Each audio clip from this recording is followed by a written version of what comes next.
face. C'est un livre qui fait bouger les lignes et qui n'a pas froid aux yeux. Nous sommes avec Sabine Procoris, philosophe et psychanalyste, et vous êtes auteur de ce livre, Le Mirage MeToo, aux éditions du Cherche Midi. Bonjour madame. Bonjour, merci pour votre invitation. Sabine Procoris, alors le mirage MeToo. Alors vous n'y allez pas effectivement de main morte, j'ai lu ce livre et vous parlez longuement d'un certain nombre de faits qui ont, comme on dit, qui ont fait bruit. Et non pas bas bruit, mais haut bruit, surtout dans le show business. Vous parlez de Adèle Haenel, de Polanski, deux livres qui ont paru de la famille Lagrande, que vous avez effectivement traité en postface, puisque vous étiez en train de finir le livre quand l'affaire est sortie. Vous parlez de tout cela, évidemment, d'Alice Coffin, de ces ultra-féministes. Et je me disais, au fond... Ce qui est étonnant, c'est que la parole féministe, qui existe quand même déjà depuis longtemps, on peut parler de siècles, avec Olympe de Gouges et compagnie, bien sûr, a été depuis quelques années monopolisée ou effectivement, je dirais presque squattée par les ultra-féministes de MeToo. Alors, MeToo, c'est moi aussi, la version française, c'est Balance ton porc. En fait, comment on peut définir ce mouvement, si on avait à le définir déjà? C'est effectivement la question que je me suis posée. Et d'abord, pour juste reprendre sur ce que vous venez de dire, en effet, le féminisme, c'est une histoire longue. Là, tout se passe comme si MeToo, c'était l'an 1 du féminisme, l'an 0 du féminisme. Oui, il n'y avait rien eu avant. C'est ça, comme s'il n'y avait rien eu avant. Mais je pense que, à la fois, il y a une inculture de fond, mais il me semble qu'il y a une dimension là-dedans qui est quasiment revendiquée, si vous voulez, la première mise en cause du patriarcat, comme on l'entend, parce qu'à partir du moment où il n'y a pas d'histoire, on peut être en roue libre. C'est cette dimension de révolution culturelle. C'est aussi un des termes qui est employé, peut-être assez tragiquement oublieuse de la mémoire de ce que c'est la révolution culturelle en Chine. Donc tabula rasa. Donc déjà la première chose. C'est un féminisme maoïsé, légèrement. C'est-à-dire, il ne le sait pas, je pense, il l'ignore. Mais c'est un féminisme, je dirais même pas radical ou ultra, mais total. Puisque, me semble-t-il, en ayant été regarder ça de près, vu qu'au début, MeToo, moi j'étais vraiment perplexe, peut-être que nous en parlerons, partagée en tout cas, il me semble qu'en regardant de près, je me suis aperçue, d'une part, en effet, comme vous le faites remarquer, que c'est un mouvement qui est envisagé comme à relier en tout cas à tout ce courant où il y a des luttes dites intersectionnelles qu'on appelle aujourd'hui woke, qui veut dire éveillé. Mais ce terme même, moi, je ne l'utilise pas. Je parlerais plutôt d'un mouvement somnambule.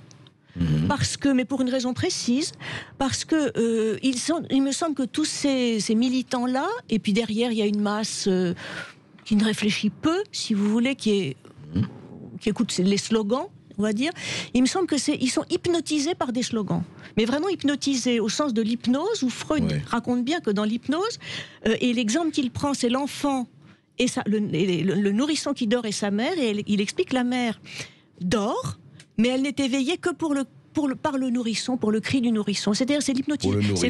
Mais attendez, il pourrait vous répondre. Donc, ils sont hypnotisés, et je pense que ce sont des somnambules. Est-ce que c'est hypnotisé ou somnambule? Je ne sais pas. Non, je crois qu'ils ont des convictions extrêmement profondes. Ah oui. Vous voyez, et ce n'est pas seulement... Oui, mais justement, en disant, écoutez, c'est notre tour, nous avons été victimisés pendant des siècles, vous en parlez d'ailleurs au début de votre livre, mais maintenant, c'est notre tour, c'est nous les victimes, d'ailleurs la grande concurrence victimaire qui règne un peu partout, et c'est vrai qu'il y a une suggestion des femmes, vous en parlez vous-même, vous ne le niez pas, bien sûr, loin de là.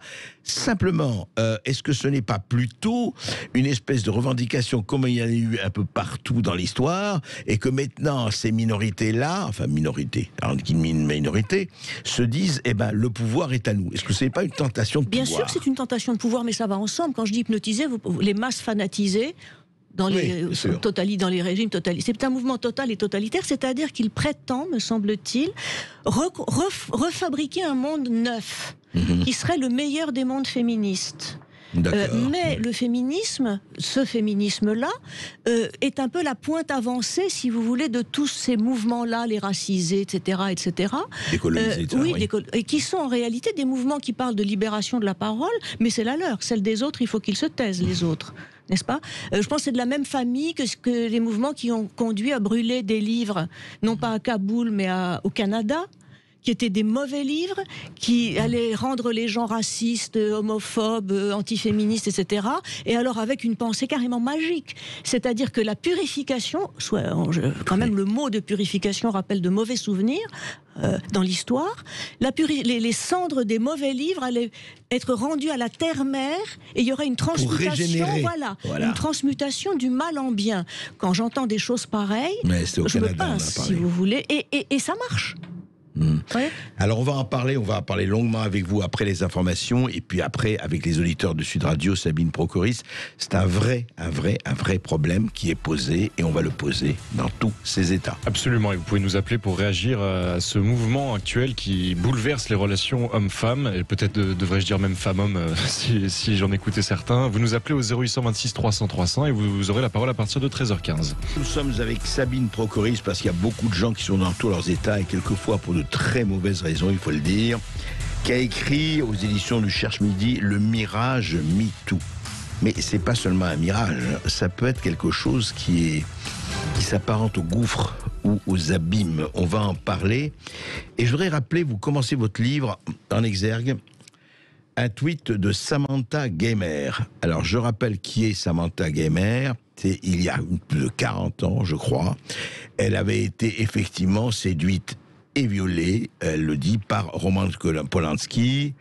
Elle avait 13 ans, c'était dans la maison de Jack Nicholson, effectivement. Sa mère l'avait amené.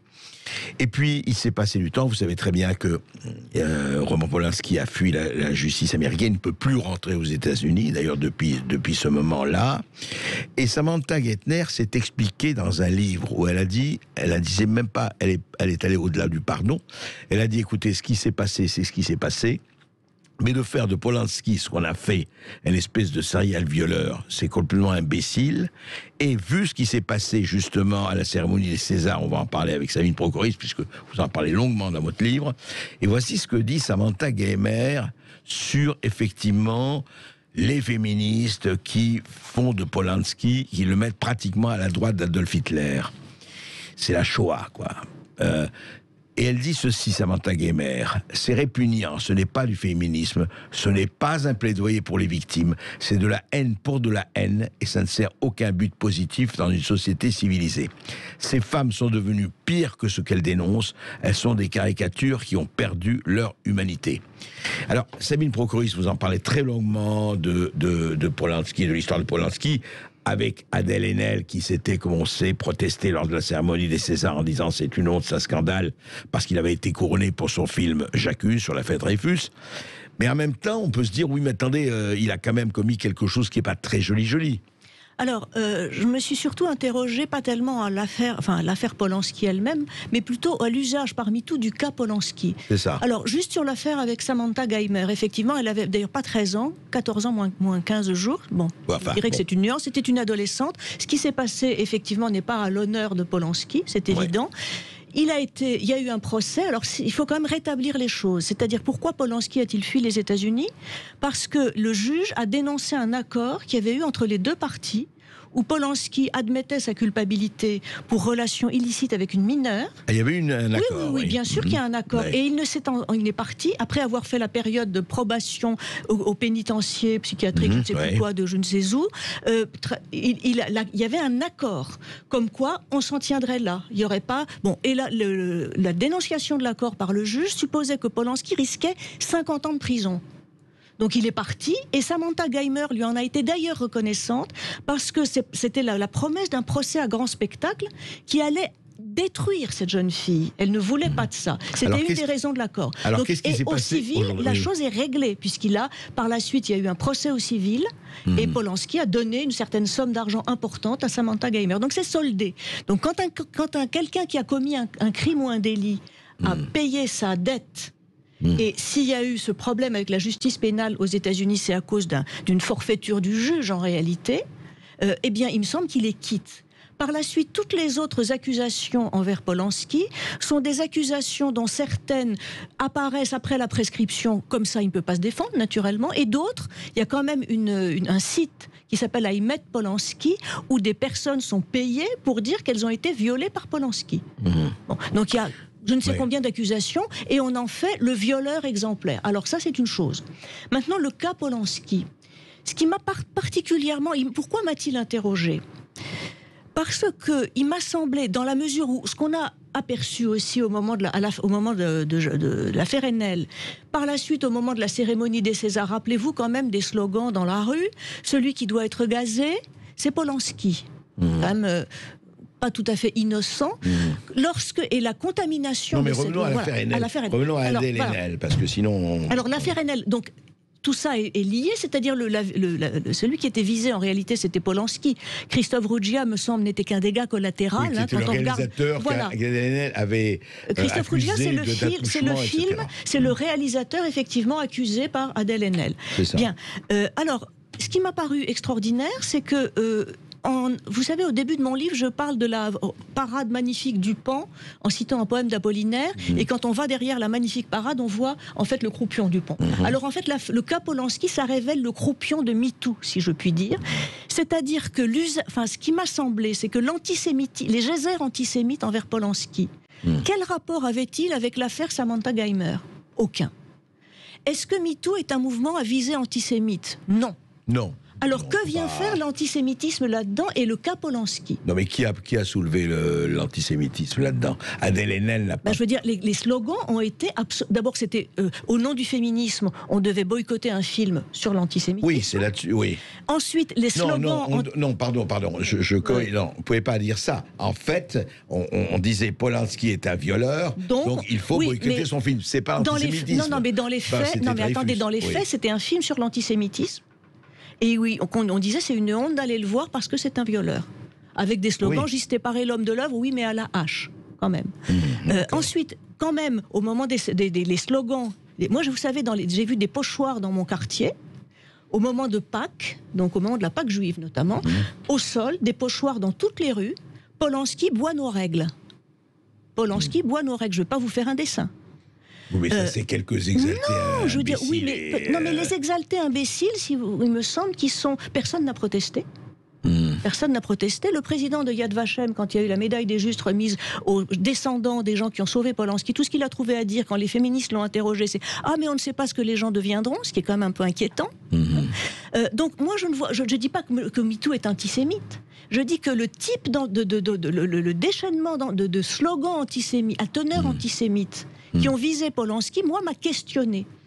Pourquoi ? Parce qu'il s'agit d'un antisémitisme post-Shoah qui, par définition... Oui, mais Sabine Procoris, à mon avis, vous faites... Non, mais je voudrais finir mon raisonnement. Allez-y. Parce que je voudrais finir mon raisonnement. Cet antisémitisme post-Shoah que Carlo Ginzburg a très bien analysé, et j'en parle, c'est un antisémitisme qui, qu'il le veuille ou non, d'une certaine manière, banalise la Shoah. Et non seulement, je parle non seulement de l'affaire Enel, mais 3 semaines après l'affaire Enel, il y a un universitaire qui nous a pondu un article en nous expliquant que c'était Primo Levi.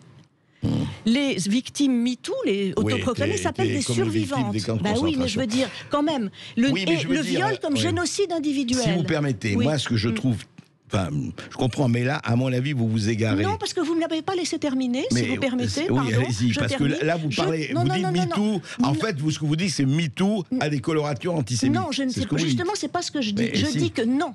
Je dis que le fait que MeToo admette ce genre de slogan antisémite est révélateur du rapport de MeToo à la vérité ou au fait. Parce que l'antisémitisme contemporain, même si ses contenus sont les mêmes que l'antisémitisme qui précède la Shoah, n'a pas le même sens puisqu'il y a eu la Shoah. Ça veut dire qu'il y a une banalisation du coup. Voilà. Donc ça veut dire. L'antisémitisme aujourd'hui, il n'est pas du tout l'apanage. Non, mais c'est cette banalisation, le pass nazitaire et tout ça.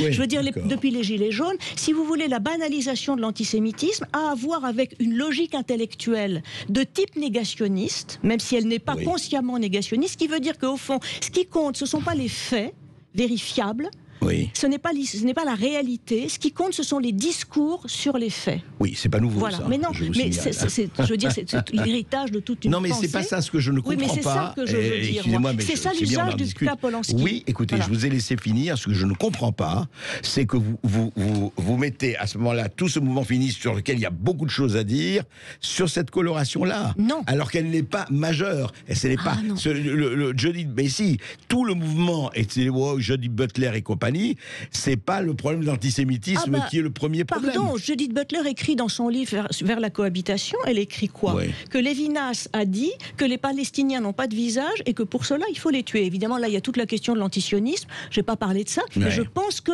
je ne dis pas du tout que c'est un mouvement antisémite. Je ne le dis jamais.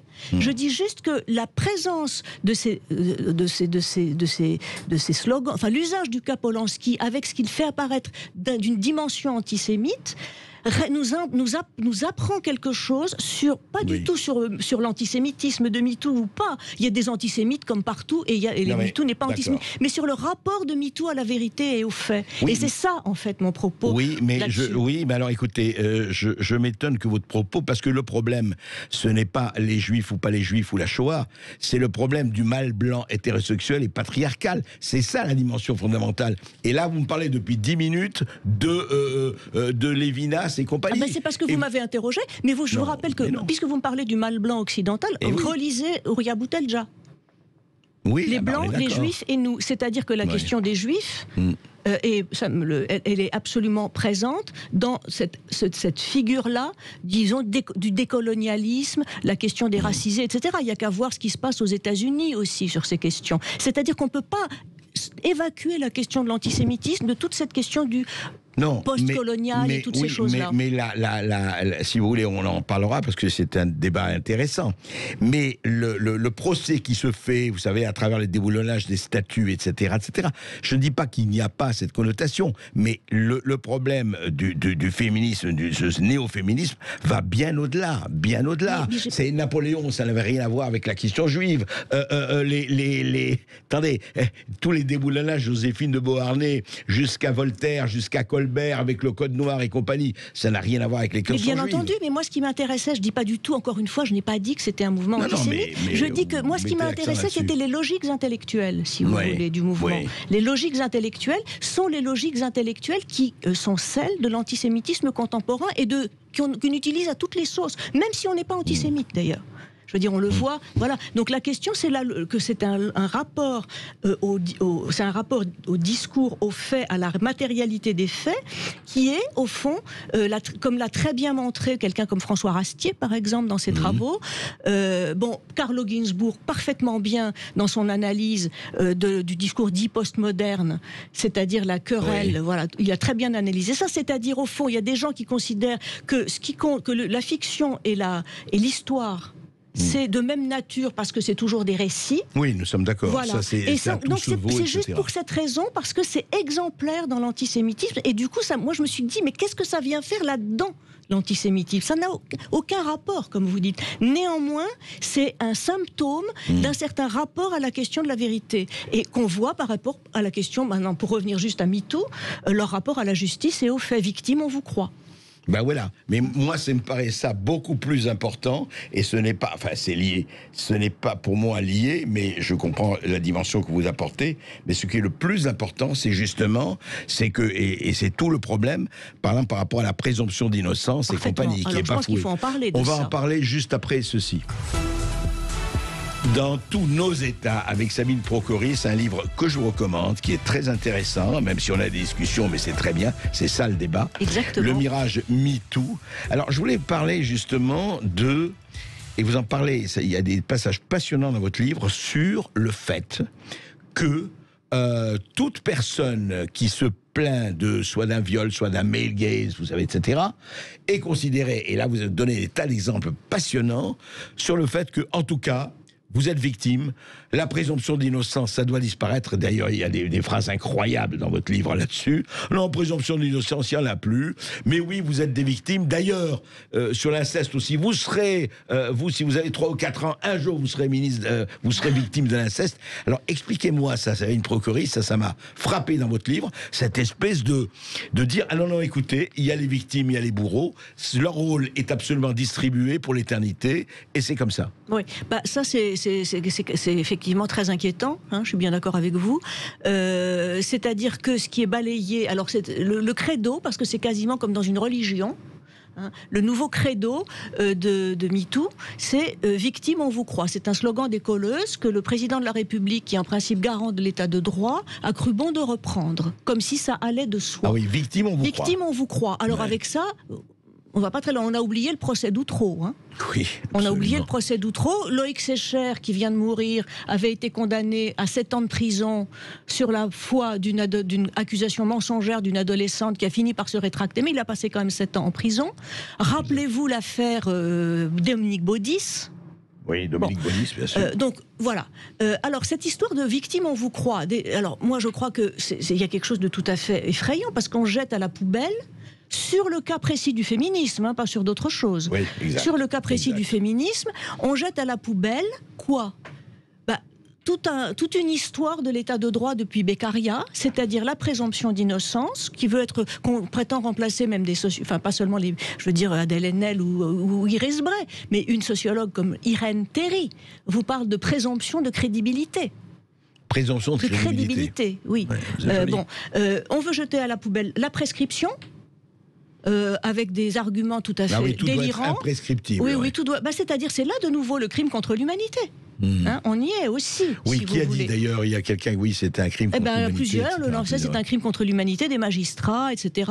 Mais ils veulent quoi ? Ils veulent en fait dire que la justice là-dessus n'a pas. La justice est patriarcale.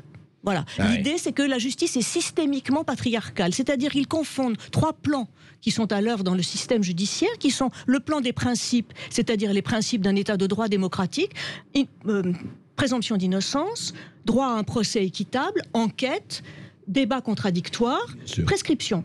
Tout ça, c'est des signes de la justice patriarcale. Ah oui, ça doit être balayé. Ça doit être balayé. Alors, ils confondent ça. Les lois qui sont dans un état démocratique, votées par le Parlement et qui se transforment. Et ils font de tout des procès politiques, et non pas des procès à portée politique. Par exemple, on parle beaucoup de Robert Badinter en ce moment. Ouais. Les procès contre l'abolition, les procès de Bontemps à Buffet, c'était pas des procès politiques, c'était des procès dans des affaires précises, qui ont eu un effet politique. Dans un procès politique, on a le coupable déjà, et ensuite, il faut fabriquer les preuves. Les témoignages, etc. Donc, victime, on vous croit. À partir de là, on bazarde tout ça, et donc on confond les principes qui sont quand même les fondements de l'état de droit, les lois qui sont peut-être pour certaines d'entre elles obsolètes, et d'ailleurs elles se transforment, et puis l'application par les magistrats, par certains magistrats des lois, qui peut être en effet parfois entachée de certains biais. C'est pour ça qu'il y a plusieurs degrés de juridiction. Donc victime, on vous croit, c'est la promotion au fond d'une identité victime, ce que Ferenczi, qui s'est beaucoup occupé d'ailleurs des enfants abusés, beaucoup préoccupé de ça, appelait le terrorisme de la souffrance. C'est-à-dire que à partir du moment où vous vous déclarez victime, ce que vous dites est vrai. Ce que vous dites est vrai, et d'ailleurs on ne dit même plus des plaignantes ou des plaignants, on dit des victimes. Donc d'emblée, même Marie Dosé en parle dans son petit livre sur la prescription. D'où la concurrence victimaire aussi. D'où la concurrence victimaire, avec la promotion des identités victimes, qui sont une sorte de raison sociale et d'armes de guerre en réalité, pour faire ce que je vous disais au début, c'est-à-dire créer en fait un nouveau monde qui serait le meilleur des mondes féministes. Et donc tout, j'échappe peut-être, mais tout mâle patriarcal, plutôt blanc, etc., en puissance. Et d'ailleurs, Alice Coffa a dit, c'est formidable, quand elle a dit, je ne me suis jamais mariée parce que je voulais être ni battu ni violé. C'est-à-dire, tout homme ne peut être qu'un homme, un salaud, un sadique et un violeur. Exactement. C'est-à-dire parce que, de manière systémique, c'est le grand mot, systémique, qui est un slogan, hein, c'est un slogan, eh bien, d'un côté, il y aurait les hommes qui seraient des violeurs en puissance, même s'ils n'ont violé personne. D'ailleurs, Adèle Haenel, elle parle quand elle raconte son affaire avec Ruggia, elle dit, en fait, la preuve preuve qu'il est un violeur, c'est qu'il ne m'a pas violée. En gros, c'est ça. C'est le viol par abstention. Parce que s'il était passé à l'acte, dit-elle dans sa lettre à son père, eh bien, il n'aurait pas pu se regarder dans la glace comme le violeur qu'il est, ontologiquement, quasiment. Voilà. Donc, et les femmes du côté des dominées, d'ailleurs, en ce moment, il y a des livres qui paraissent de Manon Garcia ou de Mona Chollet, qui vous expliquent, alors qui concernent l'hétérosexualité, comme si dans les rapports homosexuels, il n'y avait pas de violence, que ce soit entre des hommes ou entre des femmes. Dans des rapports humains, dans des rapports de couple, il y a des rapports de pouvoir, il y en a toujours, on les gère comme on peut, harmonieusement ou non. Comme si les femmes étaient ontologiquement des dominées et les hommes ontologiquement des violeurs, et que la sexualité, c'était uniquement la sexualité des hommes. C'est-à-dire, au fond, on est dans une chose religieuse, les hommes ont des mauvais penchants et les femmes sont des pauvres agnelles qu'il faut couvrir pour les protéger. Donc il faut soit les rééduquer, soit les éliminer. Ils veulent eux-mêmes se rééduquer pour certains. Rappelez-vous Éric Piolle qui voulait être rééduqué par les féministes. C'est pas mal. Très intéressant, on va en parler avec les auditeurs de Sud Radio et avec Sabine Procoris. Je rappelle le mirage MeToo. C'est bien de décrypter les choses. Et vous aurez la parole dans un instant. Vous nous appelez au 0826 300 300. Et c'est maintenant que vous avez la parole jusqu'à 14h au 0826 300 300 avec Sabine Procoris qui publie le mirage MeToo. Et nous sommes avec Claudine qui nous appelle de Niort. Bonjour Claudine. Oui, bonjour Claudine. Bonjour. Oui, bonjour Monsieur Berkoff. Bonjour Madame Procoris.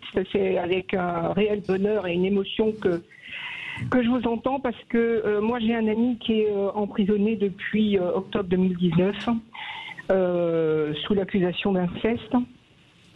Très franchement, je connais ce monsieur depuis 10 ans. J'ai connu des hommes ayant ce penchant. Et je peux vous dire que franchement, à 95%, parce qu'on ne peut jamais être sûr à 100%, donc ça. Il faut être objectif quand même. Hein. Mais à 95%, je le soutiens, on s'écrit régulièrement. Et ce que je regrette, c'est que jamais le juge d'instruction ne nous a posé quoi que ce soit comme question. Jamais le juge d'instruction n'a fait une instruction à décharge. Tout a été fait à charge, parce que si ça avait été le cas, sachant qu'on lui écrivait qu'il pouvait lire nos courriers, moi et ma fille, et puis d'autres personnes, jamais nous n'avons été convoqués, jamais nous n'avons été questionnés. Donc, si vous voulez... je m'excuse parce que j'ai un peu d'émotion à en parler, parce que c'est vraiment vraiment très très perturbant, et je remercie donc cette dame de pouvoir dénoncer ça, parce que on sait plus quoi faire, quoi. On sait plus quoi faire, et les avocats quelque part ne font pas leur boulot non plus. C'est vraiment très pénible, et si on voulait prendre un bon avocat, et lui il n'en a pas un bon puisque il n'a pas les moyens d'en prendre un, moi je m'étais renseignée, il faudrait au moins minimum 20 000 € pour pouvoir avoir accès à un avocat digne de ce nom. Sabine Procoris va vous répondre. Oui, madame. Merci de votre intervention, madame. Effectivement, comme vous dites, on n'est jamais sûr à 100%, mais effectivement, il est très inquiétant qu'un juge d'instruction n'instruise pas à charge et à décharge. Voilà. Et malheureusement, ce que j'ai montré d'ailleurs dans mon livre, bien entendu que les magistrats essayent de faire leur travail comme ils peuvent, bien entendu que que c'est la question de la transgression de l'inceste, c'est une très très grave transgression. J'en parle d'ailleurs dans mon livre. Néanmoins, ce qui me paraît inquiétant aujourd'hui, c'est que les magistrats et les juges, les magistrats et la police, les gendarmes, reçoivent actuellement des formations qui sont délivrées par la petite officine de la psychiatre traumatologue Muriel Salmona, dont on parlait tout à l'heure, qui est spécialiste, dit-elle, en victimologie traumatique et victime, dit-elle. Donc comme si ça lui donnait une compétence spéciale, et qui les forme à victime, on vous croit. Donc ça donne des choses qui sont en effet catastrophiques. J'ai entendu d'autres histoires où les enquêtes semblaient plutôt à charge qu'à décharge, par une sorte de glissement progressif de la justice vers une justice, au fond, qui donne satisfaction à l'opinion publique sur des questions pareilles. Et on sait que ça a donné, par le passé, on en parlait tout à l'heure, au début de l'émission, des cataclysmes judiciaires, des fiascos terribles, comme l'affaire d'Outreau. C'est-à-dire que les enfants... les femmes, bien entendu, peuvent ne pas dire la vérité. Donc l'enquête doit être aussi soigneuse, comme tout le monde, comme quelqu'un qui est accusé qui va dire pas du tout. Donc effectivement, on devrait pouvoir faire confiance à la justice, mais c'est vrai que c'est difficile aujourd'hui de se défendre, et je parle assez avec des avocats ou des avocates qui défendent d'ailleurs des personnes qui sont soit plaignantes dans des affaires d'inceste ou de viol, soit du côté des accusés qui sont des accusés injustement accusés. C'est complice. Ce qu'elles me disent de la manière dont les choses se passent, c'est pas très, c'est un petit peu inquiétant aujourd'hui. Pas facile. Oui, mais comment on pourrait faire? Enfin, est-ce qu'il y a un moyen de pouvoir retourner la situation, si vous voulez, parce que bon. Madame, retourner la situation, c'est à la fois une question d'enquête et de moyens. Vous savez, c'est un combat. Personne, il n'y a pas de recette magique. Je veux dire, enfin, on va pas vous raconter, on va pas être malhonnête, on va pas raconter qu'il y a une recette. Oui, non, mais bien sûr. Voilà. Bien sûr. Donc, en fait, c'est un combat, c'est une lutte. Et si vous pensez effectivement que votre ami est innocent, il faut faire pression de partout et se battre pour lui, quoi. Et effectivement, voir avec la justice, continuer, c'est un combat. Merci Claudine de nous avoir appelé. Et nous sommes avec Marianne qui nous appelle de l'Essonne au 0826 300 300. Bonjour Marianne. Oui, bonjour Marianne. Oui, bonjour Monsieur Berkoff. Donc, je voulais donner un petit commentaire au sujet du titre du livre là. Oui. Le mirage MeToo. Donc un mirage, ça veut dire quelque chose qui n'existe pas. Non. En gros. Donc, alors que pour certaines personnes, c'est la réalité, parce que c'est vrai qu'il peut y avoir des gens qui veulent se venger ou qui racontent n'importe quoi, mais ce n'est pas forcément la majorité. Il ne faut pas faire le procès des victimes quand même. Mmh. Oui, vous dites qu'il y a vraiment des problèmes, qu'il y a vraiment des suggestions, qu'il y a vraiment de l'oppression des femmes, et qu'il ne faut pas oublier ça, quoi, de ce côté. Oui, mais moi, je suis pas féministe du tout, mais bon, il faut quand même entendre la parole de ceux qui se plaignent, parce que tout dépend entre les mains de qui tombe l'affaire. Et quelquefois, elle peut être placée sans suite en fonction de la personne en face qui est accusée. Tout dépend de son aura, de son de son prestige ou de son statut ou de son rôle. C'est vrai, ça aussi, oui. Exactement, voilà. D'accord. Voilà. Sabine, c'est vrai, Sabine. Alors, d'abord, mirage, ça ne veut pas dire quelque chose qui n'existe pas. J'ai le titre, il a un double sens, si vous voulez. Le mirage, je pensais à ces phénomènes d'optique qu'on appelle effet fata morgana, où on voit quelque chose, mais pas au bon endroit. C'est-à-dire une oasis, par exemple, c'est un mirage. Pourquoi c'est un mirage? Parce qu'on croit qu'elle est à un certain endroit, en fait, elle est ailleurs. D'accord. Voilà, donc on se trompe, et donc on est, du coup, on se retrouve, on meurt de soif en arrivant dans la prétendue oasis. Donc le mirage, dans mon idée, c'est pas du tout que MeToo ne touche pas des questions tout à fait sérieuses et des vrais problèmes que des femmes rencontrent. Naturellement que c'est le cas. Mais juste, et alors l'autre sens du mot mirage, c'est que c'est une illusion, cette libération de la parole, parce que c'est plutôt mettre la parole en conformité dans le moi aussi, qui est rien de plus conformiste que le moi aussi, avec un certain nombre de slogans. Et je ne crois pas du tout, comme on met tout dans le même sac, si vous voulez, que ça aide une femme qui a vraiment subi un viol et qui naturellement doit être accueillie, entendue, ça ne veut pas dire crue a priori. Par la justice, les institutions. Ça ne l'aide pas d'entendre qu'une femme qui a entendu, voilà. Oui, mais attendez, il y a par exemple ce que dit Marianne, en sous-jacent. Regardez, il y a par exemple, que ce soit aujourd'hui ou hier, un certain nombre de gens, ministres et compagnie, qui ont, on le sait, abusé de leur pouvoir en disant voilà, je te cherche à te séduire, etc., etc. Et vous savez très bien ce qu'on appelle la promotion canapé et compagnie. Alors vous allez me dire, c'est pas du viol. La promotion canapé, je veux dire, pardon, mais d'abord, c'est quelquefois dans les deux côtés, dans les deux sens. Ensuite, je veux dire, quand une enquête judiciaire est classée sans suite. Oui, mais attendez. Moi, je vous donne un exemple très précis. Je parle de la psychiatre. Vous savez très très bien qu'il y a des cas, et j'en ai connu personnellement par des amis eux, mais aussi par des amis IS, c'est quand ils sont subordonnés dans une entreprise, qu'ils doivent gagner leur vie, qu'ils ont besoin de femme et enfant, et qu'on leur dit, écoute, si tu as envie de rester, enfin, c'est dit peut-être moins brutalement, loin, mais honnêtement pas très loin. Si tu as envie de rester, tu as intérêt à passer à la casserole, si je peux me permettre vulgairement. Tout à fait, je suis d'accord avec vous. D'ailleurs, vous remarquerez que MeToo s'est beaucoup préoccupé des actrices.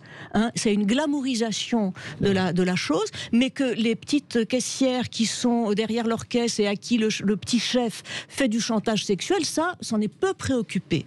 Hein, quand même, il faut aussi le dire. Et donc, je pense que l'un des bénéfices, l'une des choses dont on peut se féliciter de ce mouvement qui me semble par ailleurs structurellement vicié dans son fonctionnement, c'est d'avoir attiré l'attention sur un certain nombre de problèmes. Mais tous les avocats vous le diront, hein, une femme lambda qui porte plainte, c'est beaucoup plus compliqué pour elle qu'une actrice, et la notoriété de certaines figures médiatiques va au contraire servir à les lyncher en place publique. C'est vrai, d'ailleurs, l'histoire Weinstein, par exemple, est très intéressante de ce point de vue-là, il faut le dire. Dominique Strauss-Kahn et compagnie. Merci beaucoup, Marianne, de nous avoir appelé. Vous avez soulevé beaucoup de questions, vous l'avez vu. Et nous sommes avec Manuel qui nous appelle de Clermont. Bonjour, Manuel. Oui, bonjour, Manuel. Oui, bonjour Monsieur Berkoff et bonjour à tout le monde, comme ça j'oublie personne. Ouais. Alors moi je souhaitais revenir sur l'insécurité, mais ça rejoint un peu le sujet que vous abordez avec votre invité. Moi je crois qu'aujourd'hui on se soucie trop du détail. Du détail, vous l'avez dit. Oui. Des détails. C'est-à-dire oui, allez-y. C'est-à-dire, c'est très simple. Ce qu'il faut connaître, c'est à quoi tout ça peut nous amener. C'est-à-dire le chaos dans le pays, l'insécurité, j'en passe des meilleurs. En fait, tout ce qui se passe aujourd'hui, de mettre des masques à des gens alors qu'il n'y en a plus besoin. Quoi. Je veux dire, moi, quand je vois des gens en trottinette avec des masques, tout ça, c'est des symboles. Et je crois que moi, j'ai lu les livres de Pierre Hillard et de Véronique Bigot, et tout ça, c'est un projet. Le projet, il est lequel? Le projet, c'est celui d'un gouvernement mondialiste qui veut surveiller tout le monde et qui veut mettre le permis à point de vivre, tout simplement. C'est la grande réinitialisation de Klaus Schwab dont vous parlez, c'est ça, Manuel? Maintenant, il faut arrêter de se voiler la face. Et aujourd'hui, ce pays est prêt, la France est prête à adopter tout ça. Pourquoi? Parce qu'aujourd'hui, on a remplacé liberté, égalité, fraternité par lâcheté, soumission et délation. Les Français sont prêts à tout ça. En tout cas, une majorité. Ben, j'espère que vous avez tort, Manuel, mais enfin, on va voir. Je crains, M. Berkoff, que j'ai raison, et l'histoire nous le dira. De oui, manière. Bien sûr. Mais je pense que les Français sont prêts à tout ça. Ils ont tellement peur qu'ils sont prêts à tout accepter. Et le fait que dans nos banlieues ou dans certaines villes, moi je vois à Montpellier, c'est invivable. C'était pas comme ça quand je suis arrivé. Vous vous promeniez tranquillement sur la place de la Comédie, vous n'étiez pas importuné. Aujourd'hui, mis à part faire des arts martiaux ou quoi, pour pouvoir se défendre ou être armé, vous risquez de passer à la casserole. Il faut dire les choses comme elles sont. Alors, et la police, elle est pour nous protéger, elle est plutôt là pour nous sanctionner. Non mais Manuel, je vous entends, on voit très bien ce qui se passe, mais justement je vous demandais à Sabine Procoris, est-ce que vous croyez qu'il y a un lien? Écoutez, moi j'ai pas des grandes théories, je suis pas capable de ça sur l'ensemble des choses. Moi j'étudie un phénomène précis qui se relie à d'autres en effet. Non, mais est-ce qu'il y a, quand il dit délation, Manuel, etc. Est-ce qu'il y a en tout cas dans MeToo, oui, bien sûr. Je veux dire, il y a une culture de la dénonciation, c'est évident dans MeToo. Maintenant, je vais pas faire des grandes généralités en mélangeant des tas de sujets qui sont trop différents. Je suis pas compétente, si vous voulez, pour ça. Donc oui, mais cela dit que dans MeToo, on constate une culture de la dénonciation, c'est certain. Et alors, ça peut aller effectivement assez loin, mais actuellement, par exemple, est-ce que vous incluez, maintenant vous en parlez, est-ce que vous incluez dans ce phénomène, je vais vous faire écouter quelque chose, juste, j'aimerais que vous réagissez là-dessus, on en a parlé dans l'émission hier, avant-hier, écoutez ce qui s'est passé à l'Assemblée nationale il y a 2 jours, écoutez. D'abord, c'est faux, Madame le Ministre. Monsieur la rapporteure, je vous confirme que non, pas du tout. La consommation énergétique ne va pas augmenter, elle va baisser. En revanche, la consommation électrique, elle, va augmenter. Je suis étonnée que vous fassiez encore ce genre d'erreur, monsieur la rapporteure. Pour le reste, sur la question... Madame la ministre, s'il vous plaît, permettez-moi de vous dire que lorsque Monsieur Aubert dit Madame le Président, on peut en penser ce qu'on veut, mais c'est conforme à la langue française. C'est conforme à la langue française. Lorsque vous dites Monsieur la rapporteure, c'est une provocation et je ne veux pas la laisser passer, Madame la Madame la Présidente, avec tout on le arrête là, et ça, le débat continue. Mais regardez, c'est quand même lié tout ça. Bien sûr que c'est lié. Et Barbara Pompili, elle lui dit Madame le ministre, et il dit Monsieur la rapporteure. Et elle est contente. Et disons que ça me semble assez puéril et prendre la question du féminisme par le mauvais bout. Non, mais c'est intéressant. Certain, mais bien sûr que c'est intéressant, c'est symptomatique. Toute la question de l'écriture inclusive et tout ça, bon, que la langue évolue naturellement, parce que les locuteurs, c'est autre chose, mais que par idéologie, on dise des choses qui sont absurdes. Mais c'est lié au mouvement, ça. Mais bien sûr que c'est lié au mouvement. Mais moi, je vous propose une expérience. C'est de traduire en écriture inclusive, par exemple, un discours de Bolsonaro. Bon, et on verra s'il devient féministe. Je crois pas. C'est pas. Il faut distinguer le plan du discours du plan de la langue. C'est-à-dire, on peut dans une langue dire les choses, une chose et son contraire, et dire les choses les pires ou pas. Et c'est pas parce qu'on va changer la langue que la pensée va se transformer. Je veux dire, c'est d'une naïveté et d'une méconnaissance de ce que c'est que le fonctionnement d'une langue qui est quand même complètement confondant. C'est quand même amusant que ça arrive au niveau de l'Assemblée nationale. Mais ça m'étonne pas du tout. Ouais. Du tout. Vous continuez à nous appeler, vous avez encore un quart d'heure pour prendre la parole sur Sud Radio 0826 300 300 et poser vos questions à Sabine Procoris. À tout de suite. Et nous filons tout de suite au standard au 0826 300 300 et nous avions parlé en première partie d'émission de la Pologne qui réaffirme la primauté de son droit national sur le droit européen. Eh bien, Christine, vous vouliez réagir? Oui, bonjour Christine.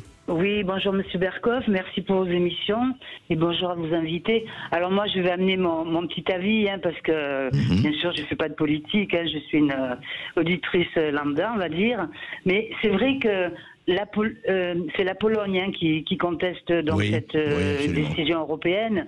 Eh ben moi je trouve qu'ils ont raison parce que maintenant nous les Français on a l'impression que ce sont plus nos hommes politiques qui décident pour nos droits, pour ainsi dire. Et pour vous protéger et pour faire valoir vos droits, oui, absolument. Voilà, c'est ça que. Mais maintenant, moi, je pose une question. Est-ce qu'on a encore la possibilité de refuser ces décisions européennes? Parce que l'Europe, quand même, nous aide beaucoup. Bien même sûr. si on ne sait pas tout, si c'est impliqué dans des trucs qui nous dépassent. Juste un mot là-dessus, vous avez raison, c'est une vraie question. Écoutez, l'Europe nous aide beaucoup, on aide aussi beaucoup l'Europe, vous savez, on participe très fortement. Ce que je voudrais dire simplement, c'est que, et c'est ce qu'a dit l'avocat que nous avons eu en début d'émission, c'est qu'il y a un certain nombre de domaines où effectivement la loi française, le droit français l'emporte sur le droit européen encore. Tous les domaines régaliens. Et malheureusement, ça n'a pas été respecté. Par exemple, en autre domaine, juste comme ça rapidement, l'Europe de la santé. Ce n'est pas l'Union européenne qui aurait dû négocier l'achat des vaccins. C'est la France et chaque pays, puisqu'il n'y a pas une Europe de la santé, elle n'existe pas encore. On a transmis ça pour tout le monde à l'Union européenne. Je ne sais pas si on a bien fait, mais c'est une vraie question. La défense, la même chose. Vous avez vu ce qui s'est passé avec les sous-marins, etc. Dernière chose sur l'Europe. Vous savez, on a nous avons une portion de mer et de rivage les plus importantes d'Europe. Et sur la pêche, par exemple, avec les Anglais, vous avez vu ce qui s'est passé. Macron a lancé une accusation et une admonestation en Angleterre. Aucun pays d'Europe n'a suivi. Les 27 sont restés absolument quoi. Donc vous voyez, tout ça n'est pas évident sur la beauté. Voilà. Et il n'y a pas de politique étrangère commune, je veux dire. Chacun est de son côté, chacun. Les nations regardent leurs intérêts, Christine. Voilà. Oui. Merci Christine de nous avoir appelés. Nous sommes avec Abdelkarim qui nous appelle de Montpellier. Bonjour Abdelkarim. Oui, bonjour Abdelkarim. Oui, bonjour M. Berkoff et bonjour à l'équipe de Sud Radio. Je voulais intervenir par rapport au reportage qui est passé hier soir sur BFM TV. Oui. Donc par rapport à sur la drogue, sur les trafiquants, oui. Voilà, donc c'est comment dire, il y a tellement pas de mots à dire. Qu'attend le gouvernement pour condamner et sanctionner? On a un gouvernement mou et une justice molle. Là, les gens ne sont plus en sécurité. J'ai entendu il n'y a pas très longtemps de ça un maire de Rosé, me semble, qui a fait passer un communiqué à ses habitants, soi-disant qu'il fallait ne mettez pas vos bijoux si vous voulez sortir. Aucun bijou. Enfin, je ne sais pas si vous vous rendez compte dans quel pays vit-on. Eh ben, on se rend compte et vous vous rendez compte, et je crois que beaucoup de gens se rendent compte, effectivement. Qu'attend la justice pour sanctionner? Eh ben, écoutez, c'est une question qu'on se pose un peu partout, et justement, quand on parlait, par exemple, dans le domaine effectivement des accusations, quelquefois elles sanctionnent où elle aurait dû avoir la présomption d'innocence, et dans d'autres domaines où effectivement il y a des gens qui se font tabasser à mort dans des bus ou ailleurs, ou des régions, et vous le dites vous-même, Abdelkarim, de non-droit, où il faut présenter sa carte d'identité ou un pass pour passer, parce qu'il y a des barrages à l'intérieur même des villes ou de telle ville. Voilà, on en est là, effectivement. C'est l'insécurité. J'ai l'impression que c'est l'insécurité totale. C'est chacun fait ce qu'il veut. Et j'ai l'impression qu'il n'y a plus de justice, il n'y a plus rien. Du moment où il n'y a plus de justice, il n'y a plus de loi, il n'y a plus de justice pour condamner. Quelque part, c'est un peu l'anarchie. C'est ce qu'a dit Maurice Berger. Écoutez, on espère qu'il y aura encore de la justice. Je suis encore optimiste, moi, et on est certain. Mais il faut se battre, et il faut se battre à tous les niveaux. Merci Abdelkarim de nous avoir appelés. Nous allons pour un dernier appel avec Françoise qui nous appelle du Var. Bonjour Françoise. Oui, bonjour Françoise. Bonjour. Bonjour, je n'habite pas du Var, mais de l'Essonne. D'accord. Écoutez, bonjour à l'Essonne, allez-y. Voilà, bonjour. C'est vrai qu'il y a deux hier, celui du Var et celui de l'Essonne. Voilà, eh bien, je vous remercie d'avoir cité Alphonse Karr hier. Et ça m'a fait penser à une autre réflexion de lui que j'avais trouvée il y a quelques années dans une collection sur laquelle j'avais eu la chance de tomber de ses œuvres complètes. C'est écrit en langue du 19e que j'adore. Et donc, cette réflexion est courte. C'est à tort qu'on s'étonne. Voilà, c'est à tort qu'on s'étonne, qu'on se scandalise du peu de capacité que montrent dans certaines places plus ou moins importantes des hommes qui avaient manifesté quelques talents dans le combat qu'ils livraient pour les obtenir. Ils savent grimper avec une adresse de singe, mais une fois en haut de l'arbre, ils ne savent plus que faire des grimaces et montrer des fesses bleues ou rouges selon l'espèce. Très très joli, très joli. Je vous la donne. Mais ça rejoint le croupion du Pan. Je voudrais finir cette émission avec vous, Sabine Procoris, et encore une fois, je recommande votre livre qui suscite effectivement les débats et qui en même met beaucoup de points sur beaucoup de i par rapport à ce qui se passe. Vous m'avez dit hors antenne qu'au fond le Conseil d'État avait remplacé un mot par un autre, un plaignant. Non. C'est-à-dire, j'ai lu le livre de Marie Dosé sur la prescription, qui s'appelle Éloge de la prescription, qui est un très bon livre, où elle s'inquiète justement de cette disparition progressive en matière sexuelle de la question de la prescription. Et elle remarque que le mot de victime, que le Conseil d'État a entériné l'usage ordinaire du mot victime à la place du mot plaignant, tout en disant qu'évidemment ce sont des plaignants. Donc c'est assez jésuite, entre guillemets, si vous voulez, mais au lieu de dire non, on ne peut pas dire victime avant qu'il y ait eu un jugement qui déclare quelqu'un coupable et donc quelqu'un victime. Voilà. En fait, très très grave question, très importante question.